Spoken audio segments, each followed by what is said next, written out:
Good afternoon.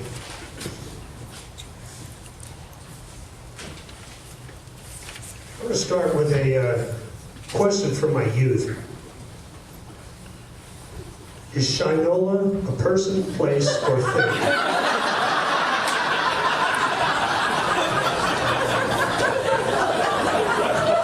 All you travel folk here, where is it?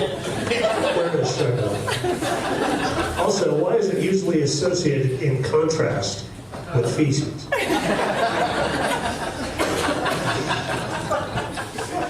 Seriously, let's talk about Frank. The father, husband, in-law, the purveyor of Stone Age adages, and king of corny banter, the patience of Job, an unwavering champion of his kids' causes, unabashed athletic supporter, loyal and tenacious business partner and entrepreneur. Above all, he was honest and genuine in all that he did. What does it mean to be Frank?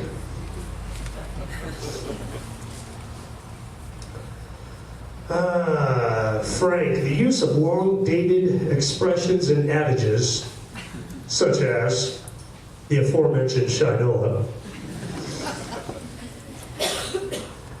stem to stern. Is that a nautical reference? I know what stern is. It's a euphemism for not the bow. Ass over tea kettle.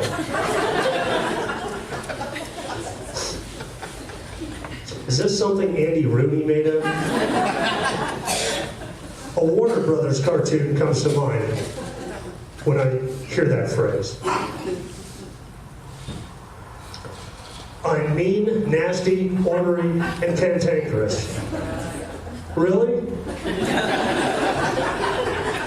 No, actually, he was just the opposite, honestly. But he loved those four words in succession so much, we must all try this. Repeat after me. Mean. Mean. Nasty. Nasty. Ornery. Ornery. Big one. Cantankerous. Cantankerous. Very good. His 100-word French vocabulary, yes, that's an optimistic number. 56, it's rounded up. Evidently, that vocabulary served him well in his nearly 40-year career with Air France. Now that's BSing your way through a career. Air France. 56 words.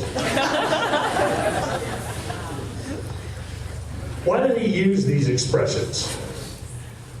Because the man could not bring himself to swear or use profanity unless pushed to extremes. Yeah, I pushed him. Yeah, I heard it. I'll keep those private.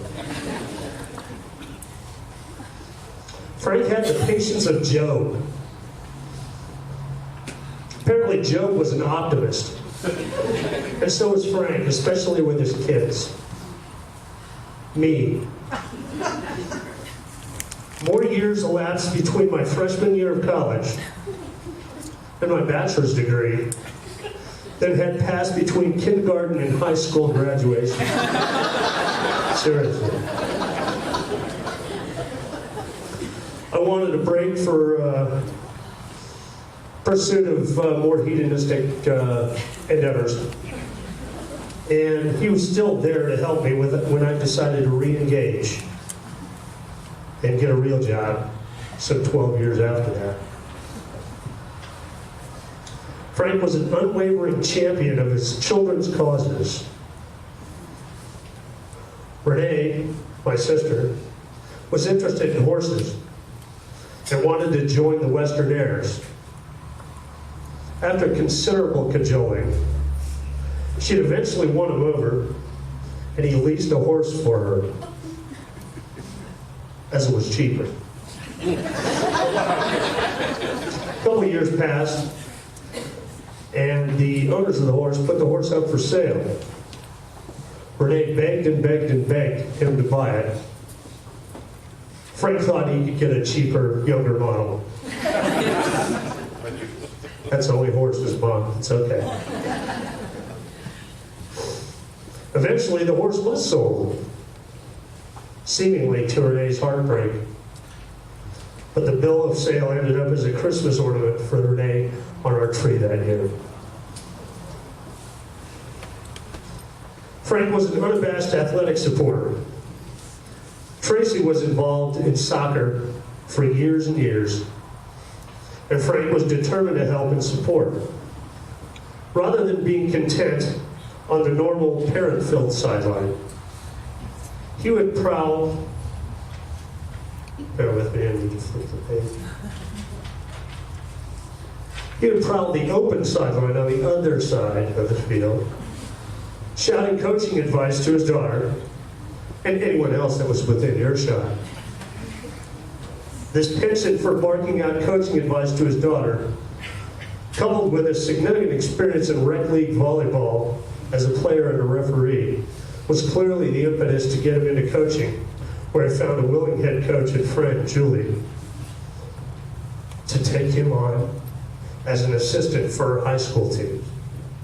He thrived in this environment, and all were the better for it during his experience there. Frank was a loyal and driven business partner, restaurateur, entrepreneur. In 1973-ish, Frank, Tor Oscarson, Ton and Vera Kiphart, and Alan Miller bought a rundown, greasy spoon of a business in Grand Lake and turned it into the Corner Cupboard Inn, a fine dining establishment and pub in the tradition of earlier storied versions of the same enterprise.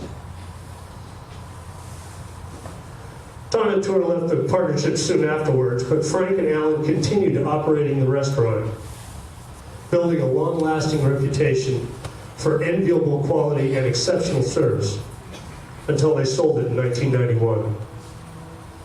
Their initial venture expanded to include other investments, and together they built a lifelong business relationship and family friendship that continues to this day. The Grand Lake experience shaped all of our lives. Frank spent every weekend of every season for 19 years ensuring that the restaurant ran smoothly and successfully. Yeah, he drove up every Friday, came back every Sunday night.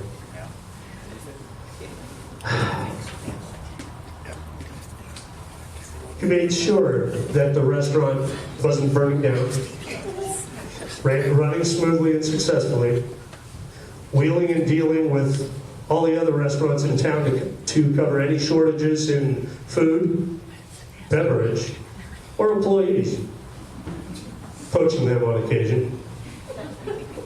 All of us kids grew up in the corner cupboard, cooking, cleaning, waiting tables, bussing, whatever was needed.